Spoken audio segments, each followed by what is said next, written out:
પણ bread related વસ્તુ મારે આજે કંઈ જ નથી બનાવી, એટલે કે બ્રેડમાંથી કોઈ ચીજ નથી બનાવી. અને બનાવી છે શું મારે? ટોસ્ટેડ સેન્ડવિચ. કેવી રીતના બનાવું છું, શું બનાવું છું, શું નાખું છું? હેલ્ધી છે શરીર માટે અને બધા ફેમિલી માટે બેસ્ટ છે. ચાલો મારા રસોડામાં. આજની સેન્ડવિચ છે એકદમ હેલ્ધી સેન્ડવિચ, જેની અંદર આપણે બ્રેડ યુઝ કરવાના નથી, એટલે કે બ્રેડ વાપરવાના નથી. અને આપણે બનાવવાના છીએ ચમચા સેન્ડવિચ, જેમાં બનશે પડ શેનું? તો સૂજી અને પૌવાનું. કેવી રીતે બનાવીએ છીએ, આપણે પૂરણ કયું યુઝ કરીએ છીએ, ચાલો આગળ રેસીપીમાં જોતા જઈએ. ઓસ્ટ્રેલિયા દેશમાં મારે વાપરવા પડશે ફ્રોઝન વટાણા. જોયું તમે, અહીંયા આગળ ફ્રેશ વટાણા મને મળશે નહીં. તો ફ્રોઝન વટાણાને હું ગરમ કરીને પાણી કાઢી નાખીશ. લઈ લઈશું અડધો કપ વટાણા, સાથે લઈ લઈશું 3 મરચાં, લઈ લઈશું થોડા એવા ધાણા. એની અંદર જોઈતા પ્રમાણમાં હું લઈ લઈશ પાણી. આને હું કરી નાખીશ પેસ્ટ. 1/4 કપ પૌવાને કરી નાખશું ધોઈને ગ્રાઇન્ડ. તમે જોઈ શકો છો આપણી પેસ્ટ એકદમ સરસ મજાની તૈયાર થઈ ગઈ છે વટાણાની. આપણે લઈ લઈશું એને આપણા મિક્સિંગ બાઉલમાં. લઈ લઈશું સાથે પડને ક્રિસ્પી અને સ્વાદિષ્ટ બનાવવા માટે જે પૌવા આપણે પલાળ્યા હતા એને આપણે કરી નાખ્યા છે ગ્રાઇન્ડ. આપણે લઈશું 1/3 કપ ઓફ સૂજી.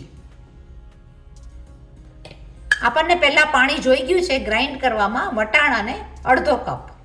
બધી વસ્તુને કરી નાખશું મિક્સ. તમે જોઈ શકો છો કે વટાણાનું પૂરણમાં બહુ જ સરસ રીતના સૂજી પણ મિક્સ થઈ ગઈ છે. આપણને જોઈએ છે થોડું એવું સોફ્ટ કન્સિસ્ટન્સીમાં, તો આપણે એની અંદર નાખશું થોડું એવું પાણી. આપણું મિક્સિંગ મિક્સ થયા બાદ લાગશે આવું, પણ આપણે એની અંદર નાખશું થોડું પાણી ને કરશું સોફ્ટ.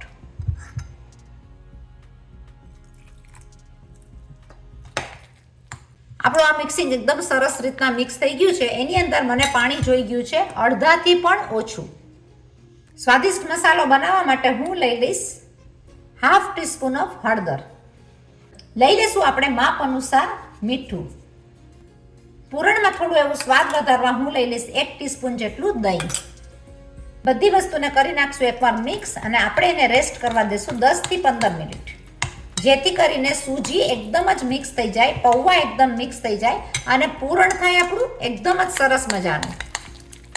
અને જોતાની સાથે જ ખબર પડે કે આનો સ્વાદ પણ બહુ જ સરસ થવાનો છે.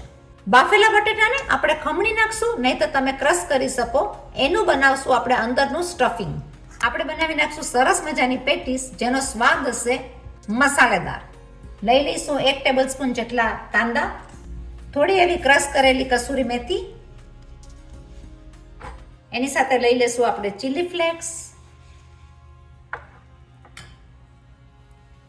સ્વાદ વધારવા નાખી દઈશું ઓરેગાનો.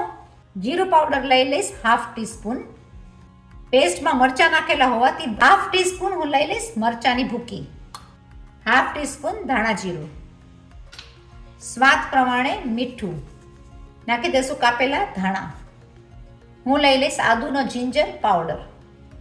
તમે આખું આદુ પણ ગ્રાઇન્ડિંગમાં લઈ શકો. આ બધી વસ્તુને કરી નાખશું મિક્સ. છોકરાઓને આ સેન્ડવિચ ખાવાની બહુ જ મજા આવે. પેટી ભરેલી ટોસ્ટ સેન્ડવિચ બધાને વાલી. અને આપણને ખબર પણ છે કે આપણે આની અંદર મેંદો યુઝ નથી કરતા, તો હેલ્થ માટે એકદમ જ સારી. આપણી 5 પેટી તૈયાર થઈ ગઈ છે. આપણે લગાડી લઈશું બટર સેન્ડવિચ મેકરમાં. જે નથી ખાતા મેંદો, એની માટે આ સારામાં સારી હેલ્ધી સેન્ડવિચ છે. અને જે હેલ્થ રિલેટેડ છે એની માટે પણ આ બેસ્ટ સેન્ડવિચ થશે. તમે જોઈ શકો છો કે આપણું આ એકદમ પૂરણ સરસ રીતના પથરાઈ ગયું છે. આપણે લઈ લઈશું એની ઉપર પેટી. પેટી ઉપર લગાડી દઈશું થોડું એવું બટર. છોકરાઓને ચીઝ તો બહુ જ પસંદ હોય, તો ચીઝ અને પનીર વાળી પણ આ બનાવી શકો. તો આપણે લઈ લઈશું થોડું ચીઝ બધી બાજુ.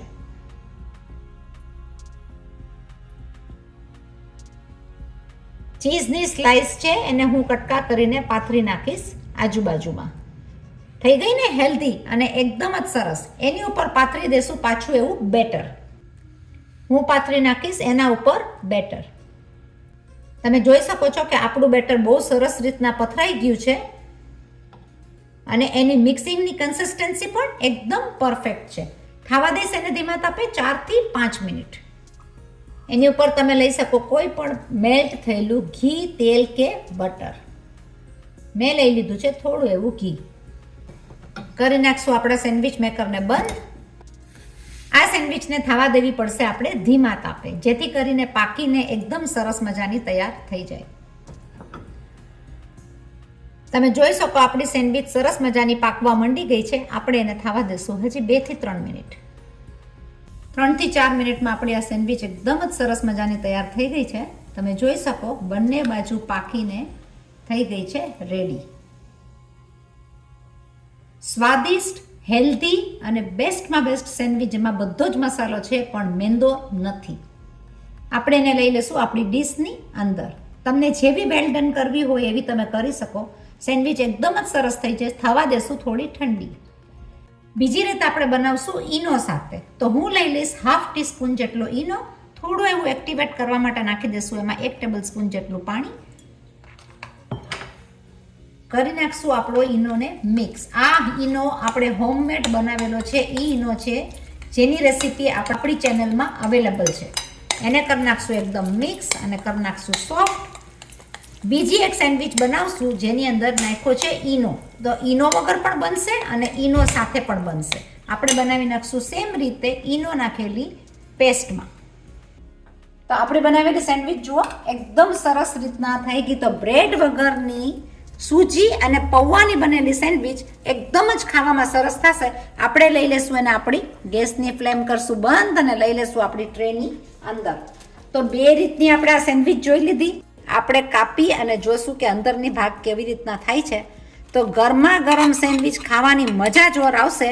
બ્રેડનો કોઈ ભાગ અંદર નથી તો ખાવામાં આ બનશે એકદમ હેલ્ધી. આપણે બંનેને કટ કરીને લઈ લેશું. આને ખાવાની મજા આવશે સોસની સાથે. તો આપણે સોસને સાથે લેશું અને સોસ સાથે બોળીને ખાવાની સેન્ડવિચની મજા કેટલી આવે તમે જોઈ શકો છો. આ રેસીપી જરૂર ફોલો કરજો, જરૂર બનાવજો. સેન્ડવિચ બહુ જ સરસ થતી હોય છે. હેલ્ધી સેન્ડવિચ ઘરના ફેમિલી મેમ્બર્સ બધાય ખાય તો પણ વાંધો નહીં, કારણ કે આની અંદર મેંદો નથી. તો જરૂર આ રેસીપીને ફોલો કરજો. આગળ ફોરવર્ડ કરજો, શેર કરજો, લાઈક કરજો, સબસ્ક્રાઈબ કરજો. સેન્ડવિચ એકદમ જ સરસ મજાની થાય છે. તો આગળ આપણે બીજી નવી રેસીપી લઈને આવીએ. ત્યાં સુધી stay safe and bye bye.